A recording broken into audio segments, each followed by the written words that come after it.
سيد الرسل وخاتم الأنبياء أما بعد فأعوذ بالله من الشيطان الرجيم بسم الله الرحمن الرحيم فسيكفيكهم الله وهو السميع العليم صدق الله العظيم اللهم صل على سيدنا ومولانا محمد وعلى آل سيدنا ومولانا محمد وبارك وسلم ثم صل علیہ۔ محترم المقام دوستو بزرگوں، ذی الحجہ کا مہینہ چل رہا ہے۔ ذی الحجہ کے اندر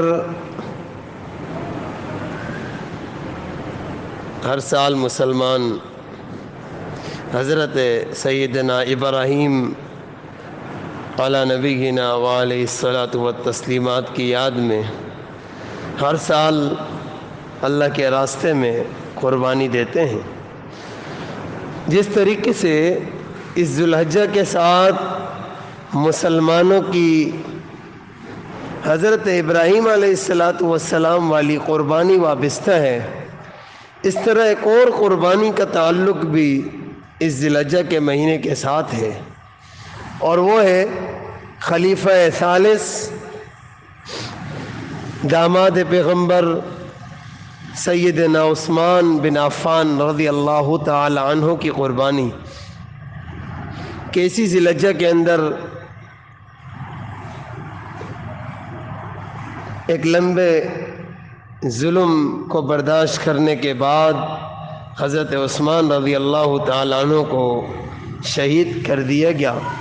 حضرت عثمان رضی اللہ تعالی عنہ کی سیرت، ان کی زندگی کے واقعات، ان کے کارنامے مسلمانوں کے لیے مشعل راہ ہیں کہ اگر ہم بھی اپنی زندگی اس طرح اسلام کے لیے وقف کر دیں گے اور حضرت عثمان رضی اللہ تعالی عنہ کی زندگی کو نمونہ بنا کر اپنی زندگی گزاریں گے تو ہمارے بھی نام اللہ رب العزت تا قیامت روشن کر دیں گے۔ حضرت عثمان رضی اللہ تعالیٰ عنہ کی ہستی کسی تعارف کی محتاج نہیں کہ اللہ تعالیٰ کے پیارے پیغمبر علیہ السلام نے 2 بیٹیاں انہیں عطا کی تھی اور کہا تھا کہ اگر میری اور بھی بیٹیاں ہوتی، ایک کے بعد دیگرے وہ فوت ہوتی جاتی تو میں عثمان کے نکاح میں دیتا جاتا۔ اتنا بڑا مقام رکھتے تھے۔ اسی طریقے سے اللہ تعالیٰ نے ان کو 2 ہجرتوں کا شرف بھی بخشا تھا۔ حبشہ کی طرف بھی انہوں نے ہجرت کی تھی اور اس کے بعد مدینے کی طرف ہجرت۔ حضرت عثمان رضی اللہ تعالیٰ عنہ کو یہ بھی سعادت حاصل تھی۔ اسی طریقے سے اللہ کے نبی علیہ السلام نے حضرت عثمان رضی اللہ تعالیٰ عنہ کے لیے جب بیعت لی تھی مسلمانوں سے تو اپنا ایک ہاتھ یہ کہہ کر کہ یہ عثمان کا ہاتھ ہے، یعنی اپنے ہاتھ کو حضرت عثمان کا ہاتھ قرار دیا تھا۔ حضرت عثمان رضی اللہ تعالیٰ عنہ شرم و حیا کے پیکر، سخاوت کے پیکر، عظمت کے پیکر تھے، اور ان کے اوپر جو آزمائشوں نے آنا تھا اللہ کے نبی علیہ السلام نے حضرت عثمان رضی اللہ تعالیٰ عنہ کو پہلے ہی مطلع کر دیا تھا کہ عثمان تم پر آزمائشیں آئیں گی، تم نے صبر کرنا ہے، قتل و قتال سے کام نہیں لینا۔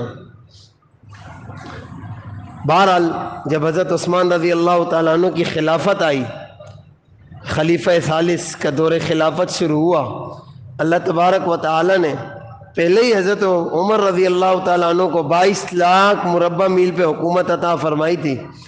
اس کے بعد حضرت عثمان رضی اللہ تعالیٰ عنہ کے ہاتھوں مزید 22 لاکھ مربع میل ملک فتح ہو گئے۔ پورا جزیرہ عرب، یمن، روم، دور دور تک اسلامی حکومت پھیل گئی۔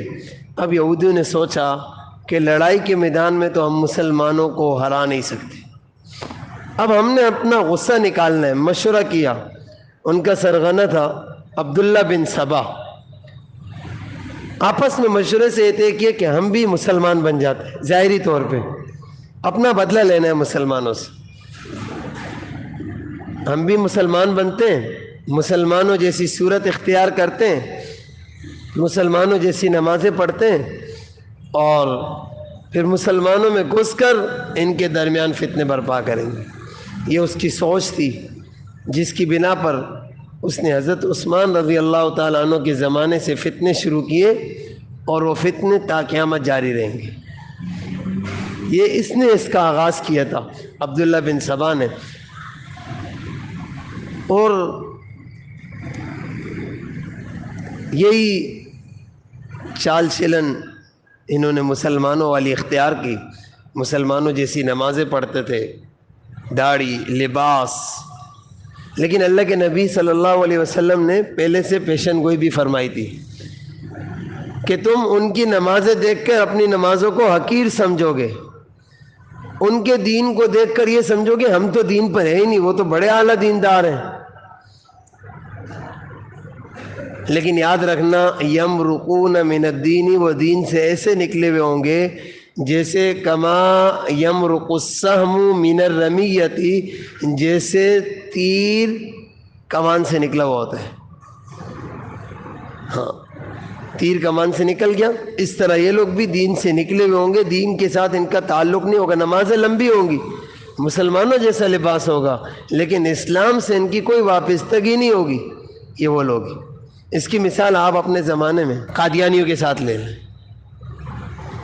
بڑے خطرناک قسم کے لوگ ہیں، دائرہ اسلام سے نکلے ہوئے، لیکن اپنے آپ کو مسلمان بتلا کر ہمارے سادہ لوح مسلمانوں کو گمراہ کرنے کی کوشش کرتے ہیں۔ اس میں ایک چھوٹا سا واقعہ آپ کو ذکر کروں۔ مولانا مکی اجازی صاحب دامت برکاتہ العالیہ حرم شریف میں درس دیتے تھے۔ ابھی کچھ دنوں سے ان کے دروس بند ہیں، وہاں پر حلقے بند ہوئے تو ابھی تک شروع نہیں ہوا۔ ہم جب تک گئے تھے تب تک ان کے حلقوں کا آغاز نہیں ہوتا۔ بڑا عمدہ حلقے ہوتے ہیں اور بڑی تاریخی باتیں اور مستند ان کے دروس میں احادیث کی روشنی میں باتیں فرماتے ہیں۔ وہ ایک قصہ بیان کرتے کہ ایک مرتبہ میں حرم میں تھا تو داعی اسلام حضرت مولانا منظور احمد چنوٹی رحمۃ اللہ علیہ کہنے لگے کہ وہ میرے پاس آئے اور بڑے پریشان تھے۔ کہنے لگے کہ پاکستان کا ایک بڑا قادیانی مبلغ، بہت بڑا قادیانیوں کا بڑا سرغنہ، وہ یہاں حرم میں آیا ہوا ہے، اور میں نے شرطوں کو بتایا بھی یہ قادیانی ہے، لیکن وہ مان نہیں رہے میری بات۔ اب وہ حرم کے اندر یہ کافر اور حرم کے اندر بیٹھا ہوا ہے، اور سعودی حکومت کی طرف سے پابندی بھی ہے، اب میں کیا کروں؟ تو حضرت کہتے ہیں میں نے ان کو مشورہ دیا کہ پریشانی کی بات نہیں، آپ جائیں اس کو ایک دو تھپڑ ماریں۔ اب تھپڑ ماریں گے، لڑائی شروع ہوگی، پولیس والے پکڑ کے لے جائیں گے، وہاں معاملہ آپ کھول دیں۔ آپ اتنا کریں۔ کہا حضرت اتنے جوش میں تھے، جاتے ساتھ اس کو کھینچ کر مارا، وہ بھی مقابلے پہ آنے لگا، تو پولیس والوں نے پکڑ لیا۔ وہاں اندر شرطوں کا جو بڑا تھا وہاں لے گئے، پکڑ کے لے گئے۔ تو انہوں نے کہا کہ تم لوگ کیسے لوگ ہو، بیت اللہ کے اندر لڑائی کر رہے ہو؟ تو حضرت نے بتایا کہ یہ کافر ہے، دارہ اسلام سے خارج ہے، حرم کے اندر اس کا کیا کام ہے؟ تو یہ لوگ بھی بڑے تیز ہوتے ہیں۔ قادیانیوں کا پھر مبلغ تھا، وہ کہنے لگا حدیث کے اندر آتا ہے من صلی صلاتنا واستقبل قبلتنا واکل ذبیحتنا، کہ جو آدمی مسلمانوں جیسی نماز پڑھے، جو آدمی بیت اللہ کی طرف رخ کرے، جو آدمی مسلمانوں کا ذبیحہ کھائے، وہ آدمی مسلمان ہے۔ اور الحمدللہ میں یہاں پر بیت اللہ میں نماز پڑھ رہا تھا، تمہاری جیسی نماز بیت اللہ کی طرف رخ کیا ہوا تھا، اور لے آؤ اپنی ذبح شدہ چیز میں کھاؤں گا۔ تو جب میرے اندر یہ ساری شرائط ہے تو مجھے مسلمان کیوں نہیں کہہ رہا، کافر کیوں کہہ رہے ہیں؟ حضرت نے کہا اس سے کوئی سوال نہیں کرو، اس سے بس یہ پوچھو کہ مرزا غلام احمد قادیانی کے بارے میں کیا کہتے ہیں، وہ کافر ہے یا نہیں؟ ظاہر سی بات ہے کوئی عام قادیانی تھوڑی تھا، وہ کوئی بڑا ان کا داعی تھا، مبلغ تھا۔ تو کہنے لگے جب میں نے یہ کہا اور پولیس والے نے اس سے پوچھا کہ بتاؤ اس کے بارے میں کیا کہتے ہو، کہا وہ تو مدعی نبوت ہے، داعی نبوت ہے، نبوت کا دعویٰ کرنے والا نبی ہے۔ کہا جیسے اس نے یہ کہا، پولیس والے نے کہا آپ دونوں اب جاؤ، اور کہا اس کے گلے میں قرآن بھی لٹکا ہوا تھا۔ وہ جو قادیانی تھا دائرہ اسلام سے خارج، گلے میں قرآن بھی لٹکایا ہوا دھوکہ دینے کے لیے کہ ہم قرآن کو بھی مانتے ہیں، نمازیں بھی پڑھتے ہیں، بیت اللہ کا رخ بھی کر رہے ہیں، اچھی نمازیں پڑھ رہے ہیں، بیت اللہ میں پہنچا ہوا ہے، لیکن دائرہ اسلام سے خارج ہے اسلام کی روشنی میں. تو کہا پولیس والوں نے ان کو وہاں سے رخصت کیا، اس کو کہا جیل میں ڈال دو، اس کے گلے سے قرآن نکال دیا کہ تو کافر ہے، تیرا قرآن کے ساتھ کیا واسطہ. کہا اب میں سمجھاؤں، رات کو اس کے ساتھ نمٹوں گا انشاءاللہ. تو عرض کرنے کا مقصد یہ ہے کہ بہت سارے لوگ آپ کو اسلام کا لبادہ پہن کر گمراہ کرنے کی کوشش کریں گے، اور اللہ کے نبی علیہ الصلاۃ والسلام نے اپنی زندگی میں یہ واضح رہنمائی فرما دی تھی کہ ایسے لوگ آئیں گے کہ اسلام سے کوئی تعلق نہیں ہوگا ان کا، لیکن تم ان کی نمازوں کے مقابلے میں اپنی نمازوں کو حقیر سمجھو گے. بہرحال ان یہودیوں نے اسلام کا لبادہ پہنا اور تقریباً 900 آدمیوں کی جماعت عبداللہ بن سبا نے یہودی نے تیار کر لی. ان کو پھر مدینے میں بھیج دیا. مدینے میں وہ لوگ نمازیں پڑھتے تھے، رہتے تھے. جب حج کا موسم آیا، اور حج کے موسم میں اکثر مسلمان حج کے لیے بیت اللہ چلے جاتے ہیں، مدینہ طیبہ بڑے بڑے صحابہ سے خالی ہو گیا، چند صحابہ رہ گئے. ایک جمعے کے دن حضرت عثمان رضی اللہ تعالیٰ عنہ جب ممبر پہ خطبہ دے رہے تھے تو یہ یہودی، یہ بلوائی جو ظاہراً اسلام قبول کیا ہوا تھا، منافق تھے، یہ کھڑے ہو گئے اور کہنے لگے عثمان آپ خلیفہ برحق نہیں ہیں، آپ کو خطبہ دینے کا حق نہیں، ہم آپ کا خطبہ نہیں سنتے، ہم آپ کو نماز نہیں پڑھانے دیں گے، اصل خلیفہ تو حضرت علی کو ہونا چاہیے، وہ اللہ کے نبی کے سچے وصی وہ ہیں. یعنی اس میں بھی لباس جو پہنا محبت اہل بیت کا، ایسے لوگ بھی آپ کو نظر آئیں گے، لباس پہنیں گے اہل بیت کی محبت کا، اور اس میں سارے صحابہ کو برا بھلا کہہ جائیں گے. تو انہوں نے بھی اہل بیت کی محبت کا لباس پہنا اور کہا کہ وہ اللہ کے نبی کے وصی تھے. ابو بکر عمر کو بھی کیا، ان کی بھی خلافت، وہ بھی خلافت پر آئے، ناجائز طور پر آئے، آپ کی خلافت بھی برحق نہیں ہے، ہم آپ کا خطبہ نہیں سنیں گے، ہم آپ سے نماز نہیں پڑھوائیں گے. اتنے میں اور بھی ظاہر سی بات ہے 900 لوگ اور بھی تھے ان کے، اور صحیح سچے مسلمان تو حج کے لیے گئے ہوئے تھے، وہ بھی کھڑے ہو گئے، ہنگامہ مچایا. ایک بلوائی گیا، حضرت عثمان رضی اللہ تعالیٰ عنہ کو ممبر سے کھینچا، ان کے ہاتھ میں عصا تھا، لاٹھی، اور وہ لاٹھی اس کے ساتھ بڑی برکت وابستہ تھی. اللہ کے نبی علیہ الصلاۃ والسلام خطبے کے موقع پر وہ عصا اٹھایا کرتے تھے. اس کے بعد وہ عصا حضرت ابوبکر کے پاس آیا تھا، اس کے بعد حضرت عمر کے پاس آیا تھا، وہاں سے پھر حضرت عثمان رضی اللہ تعالیٰ عنہ کے پاس وہ عصا پہنچا تھا. تو اس نے وہ عصا توڑ دیا، حضرت عثمان رضی اللہ تعالیٰ عنہ کو گرا کر اتنا مارا، بے ہوش ہو گئے.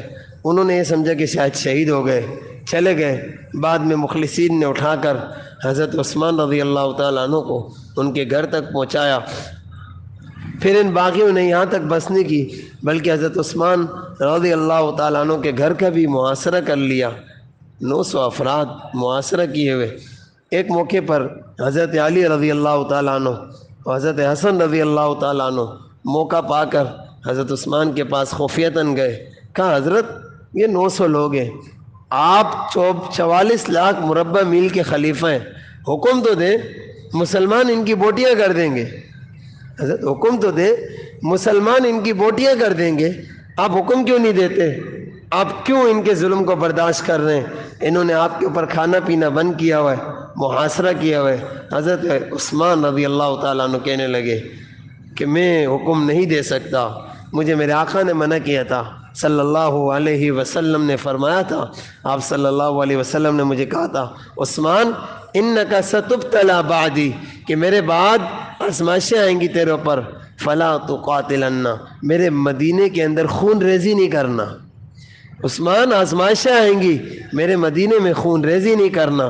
تو مجھے آقا صلی اللہ علیہ وسلم نے منع کیا تھا، میں مجبور ہوں، میں یہ حکم صادر نہیں کر سکتا، مجھے پتہ ہے میری حکومت ہے، میں ذرا اشارہ کروں گا مسلمان ان کی بوٹیاں کر دیں گے، لیکن میں یہ حکم جاری نہیں کر سکتا. آپ صلی اللہ علیہ وسلم نے مجھے منع کیا تھا. بہرحال انہوں نے محاصرہ جاری رکھا. پھر حضرت عثمان رضی اللہ تعالیٰ عنہ نے ایک دن دیوار پر چڑھ کر باغیوں کو بلایا، کہا میرے قریب آ جاؤ. قریب آ گئے. قریب آنے کے بعد ان سے خطبہ ارشاد فرمایا. کہنے لگے دیکھو کہ تمہیں اللہ کی قسم دے کے انشدکم باللہ، میں تمہیں اللہ کی قسم دے کر کہتا ہوں، ذرا بتاؤ تو صحیح، کیا میں وہی نہیں ہوں کہ مسلمانوں کو پانی کی ضرورت تھی؟ مدینے میں پانی ایک یہودی کے پاس تھا جو بغیر پیسوں کے نہیں دیا کرتا تھا، میں نے اپنی رقم سے وہ کنواں خریدا تھا، مہنگے داموں خرید کر مسلمانوں کے لیے وقف کر دیا تھا۔ انہوں نے کہا بات تو ایسی ہے، آپ ہی تھے۔ پھر حضرت عثمان نے ان کو کہا میں تمہیں اللہ کی قسم دے کر پوچھتا ہوں، ذرا بتاؤ اللہ کے نبی صلی اللہ علیہ وسلم کی مسجد نبوی، اس کے لیے جگہ کم پڑ گئی تھی، جگہ کم پڑ گئی تھی اور مسلمانوں کو جگہ کی ضرورت تھی، جگہ خرید کے مسجد نبی کو دینے والا کون تھا؟ کہا آپ ہی تھے۔ حضرت عثمان رضی اللہ تعالیٰ عنہ نے کہا کہ پانی میں نے خرید کے دیا، آج وہی پانی تم میرے پر بند کرتے ہو۔ مسجد نبی کے لیے جگہ میں نے خرید کے دی، آج وہی تم مجھے نماز نہیں پڑھنے دیتے۔ اس کے بعد حضرت عثمان رضی اللہ تعالیٰ عنہ نے ان سے یہ کہا کہ دیکھو غزوہ تبوک کا موقع تھا، مسلمان شدید تنگی کی حالت میں تھے، کیا میں ہی نہیں ہوں کہ جس نے 900 اونٹ، 100 گھوڑے اور 5 کلو سونا، 5 کلو، 5 تولہ نہیں، 5 کلو سونا مسلمانوں کے لیے میں نے جنگ کے لیے، غزوے کے لیے دیا تھا؟ کہا آپ ہی تھے۔ پھر اس کے بعد حضرت عثمان رضی اللہ تعالیٰ عنہ نے ان سے یہ بھی کہا کہ دیکھو اللہ کے نبی علیہ الصلاۃ والسلام کی حدیث ہے کہ کسی مسلمان کو قتل کرنا 3 وجہ سے جائز ہے، اس کے علاوہ کسی مسلمان کو قتل نہیں کر سکتے۔ 3 وجہ کیا تھی؟ نمبر 1 کہ وہ ناحق قتل کرے، قصاصاً قتل کیا جائے، کسی کو قتل تو دور کی بات ہے، میں نے کسی کو ناجائز تماچ بھی نہیں ماری، کسی کے چہرے پہ ناجائز تھپڑ بھی نہیں مارا۔ نمبر 2 شادی شدہ آدمی جس نے زنا کیا ہو، زنا تو دور کی بات ہے، میں نے کسی غیر محرم عورت کو ساری زندگی نگاہ اٹھا کر بھی نہیں دیکھا۔ اور نمبر 3 مرتد، اسلام قبول کر کے جس نے اسلام چھوڑ دیا ہو، اور میں ابھی اگر تم بولتے ہو تو میں یقین نہیں ہوں تو میں تمہارے سامنے ابھی کلمہ پڑھ لیتا ہوں، نہ میں مرتد ہوں، نہ میں زانی ہوں، نہ میں قاتل ہوں، پھر تم مجھے کیوں قتل کرنا چاہتے ہو؟ انہوں نے کہا ہمیں 2 ہی چیزیں چاہیے، یا آپ کو قتل کریں گے یا آپ خلافت چھوڑ دو۔ حضرت عثمان رضی اللہ تعالی عنہ نے فرمایا کہ دیکھو خلافت میں نہیں چھوڑ سکتا، کیونکہ میرے آقا صلی اللہ علیہ وسلم نے فرمایا تھا اے عثمان ان اللہ مقمصک قمیصا، ان اللہ مقمصک قمیصا، اللہ تجھے ایک چادر پہنائیں گے خلافت کی، اللہ تجھے خلافت کا لباس پہنائیں گے، فلا تخلعوا۔ اگر منافقین یہ چاہیں کہ تو وہ خلافت چھوڑ دے تو ان کے لیے خلافت نہیں چھوڑنا، تو میں یہ چادر نہیں اتار سکتا، مجھے آقا صلی اللہ علیہ وسلم نے خلافت چھوڑنے سے منع کیا تھا۔ بہرحال یہ خطبے، یہ بات چیت باغیوں کے ساتھ ہوئی۔ حضرت عثمان رضی اللہ عنہ جب کافی پریشان ہوئے، پانی نہیں ملا، کھانا نہیں ملا، تو حضرت علی رضی اللہ عنہ حضرت فاطمہ کو پیغام بھجوایا کہ ہو سکتا ہو پانی بھجواؤ۔ حضرت علی پانی لے کر آ رہے تھے، راستے میں باغیوں نے دیکھ لیا، انہوں نے تیر مارا، مشکیزہ پھٹ گیا، سارا پانی گر گیا۔ حضرت علی رضی اللہ تعالیٰ عنہ نے واپس جاتے ہوئے اپنی پگڑی حضرت عثمان کے گھر کی طرف اچھال دی کہ دیکھو میں نے کوشش کی تھی لیکن باغیوں نے پانی نہیں پہنچنے دیا۔ ایک دن حضرت عثمان رضی اللہ تعالیٰ عنہ نے اپنی بیوی نیلہ سے کہا عصر کے موقع پر کہ مجھے پاجامہ دے دو، مجھے پاجامہ دے دو، تیبند باندھا ہوا تھا، تیبند باندھا ہوا تھا، کہا مجھے پاجامہ دے دو۔ مجھے آج خواب میں صلی اللہ علیہ وسلم، ابو بکر، عمر نظر آئے، کہنے لگے عثمان ہمارے پاس کب آؤ گے؟ افطر عندنا، آج افطاری ہمارے پاس کرنا۔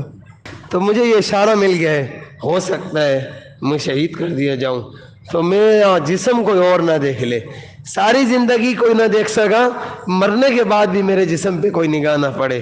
آج مسلمانوں کے لیے بڑا سبق ہے، بڑا سبق ہے ہم مسلمانوں کے لیے کہ ہمارا جسم ہماری بیٹیوں کے لیے، ہماری بہنوں کے لیے، ہمارے بھائیوں کے لیے، سب کے لیے بڑا سبق ہے۔ آخری وقت ہے، آخری وقت ہے، دنیا سے رخصت ہونے کا وقت آ گیا ہے، اشارے مل گئے، کیا اہتمام کر رہے ہیں؟ میرا جسم کوئی اور نہ دیکھ سکے، مر جاؤں، شہید ہو جاؤں، میرے جسم میرا لباس بے لباس نہ مروں، تو مجھے پاجامہ دے دو، شہید ہو جاؤں، ایسا نہ ہو تیبند ہٹ جائے، میرا جسم بے پردہ ہو جائے۔ تو اس موقع پر پھر اس کے بعد کچھ لمحات گزرے، ایک باغی نے دیوار پھیلان دی، دیوار پھیلان کر حضرت عثمان رضی اللہ تعالیٰ عنہ کے سر پر لوہے کا ایک برچھا مارا، جس سے ان کا خون پھوٹ پڑا۔ ایک اور باغی آیا حضرت عثمان رضی اللہ، اور اس ظالم نے صرف حضرت عثمان کے سر پہ برچھا نہیں مارا، بیوی نائلہ جب بچانے کے لیے آئی اس کو بھی مارا، ان کی انگلیاں کٹ گئیں۔ ایک اور ظالم آیا حضرت عثمان رضی اللہ تعالیٰ عنہ کے سینے پر بیٹھ گیا، اور اس کے بعد حضرت عثمان رضی اللہ عنہ کی داڑھی کو نوچنے لگا۔ حضرت عثمان رضی اللہ عنہ اس موقع پر شہید ہو گئے، اور شہید ہونے کے بعد بھی، اور یہ عرض کروں 40 دن تک قرآن کے سوا کوئی آسرا نہیں تھا۔ میرے آپ کے لیے سبق ہے کہ جہاں ساری دنیا ایک طرف ہو جائے، ہمارا قرآن کے ساتھ تعلق ہوگا، قرآن ہمیں مضبوطی دے گا۔ حضرت عثمان رضی اللہ عنہ 40 دن تک قرآن کی تلاوت پہ گزارا کرتے تھے، نہ پانی ملا نہ کھانے کی چیز ملی، صرف قرآن کی تلاوت، یہ ان کا واحد سہارا تھی جس نے ان کو زندہ رکھا، جس نے ان کو طاقت عطا فرمائی۔ اور جب شہید ہوئے اس وقت بھی تلاوت کر رہے تھے، اور میں نے خطبے میں جو آیت پڑھی فَسَيَكْفِيكَهُمُ اللَّهُ، اللہ کافی ہوگا ان ظالموں کے لیے، فَسَيَكْفِيكَهُمُ اللَّهُ، اس آیت پر تھے، یہیں پر ان کو شہید کیا، اور قرآن پر ان کا خون گرا۔ سبحان اللہ۔ کسی کی شہادت کی گواہی کوئی میدان دے گا، کسی کی شہادت کی گواہی تلوار دے گی، کسی کی شہادت کی گواہی نبی کا محراب دے گا۔ حضرت عثمان رضی اللہ تعالیٰ عنہ کی شہادت کی گواہی اللہ کا قرآن دے گا، اور وہ قرآن آج بھی انگلینڈ میں ایک میوزیم ہے، برٹش میوزیم شاید، وہاں پر وہ قرآن اور اس کے اوپر حضرت عثمان رضی اللہ تعالیٰ عنہ کی شہادت کا خون، جو اس بات کی گواہی دیتا ہے کہ حضرت عثمان قرآن پڑھتے ہوئے اس دنیا سے چلے گئے۔ ہمارے لیے بھی سبق ہے، ہم خود بھی قرآن کے ساتھ اپنا مضبوط تعلق قائم کریں۔ جہاں کہیں کوئی ہمارے پر ظلم کر رہا ہے، ہم اپنے مسلمان بھائیوں کے ساتھ اپنے تعلقات خراب نہ کریں۔ دیکھیں 40 دن تک پورا زور تھا حضرت عثمان کو، خلافت 44 لاکھ مربع میل پر خلافت ہے، لیکن ایک حکم جاری نہیں کیا کہ میرا دفاع کرو۔ باغی 900 باغی کیا حیثیت رکھتے ہیں، لیکن چونکہ اللہ کے نبی نے منع کیا تھا کہ میرے مدینے کو رنگریز نہ کرنا، میرے مدینے میں قتل و غارت گری نہ کرنا، حضرت عثمان رضی اللہ عنہ نے صبر کیا۔ ان کا صبر تھا، ان کا قرآن کے ساتھ تعلق تھا۔ آج تقریباً 1400 سال گزر گئے، آج بھی عثمان رضی اللہ تعالیٰ عنہ کا نام مسلمانوں کے دلوں میں زندہ ہے، اور ان کی عظمت، ان کی سخاوت، ان کی حیا مسلمانوں میں بطور نمونہ موجود ہے۔ اس لیے ہم بھی قرآن کے ساتھ اپنا تعلق مضبوط کریں، کسی بھی معاملے میں صبر کا دامن نہ چھوڑیں، اور صحابہ کرام کے واقعات خود بھی پڑھیں، اپنے بچوں کو بھی پڑھائیں، تاکہ ہمارا ایمان تازہ ہو۔ اور اگر خدا نہ خواستہ کہیں کوئی ظالم ہم پر ظلم کرنا چاہے، کوئی ہمیں دین سے دور کرنا چاہے، تو ہمارے راستے میں وہ رکاوٹ نہ بن سکے، ہمارے دین کے راستے میں رکاوٹ نہ بن سکے۔ اللہ تعالیٰ ہم سب کو عمل کی توفیق عطا فرمائے۔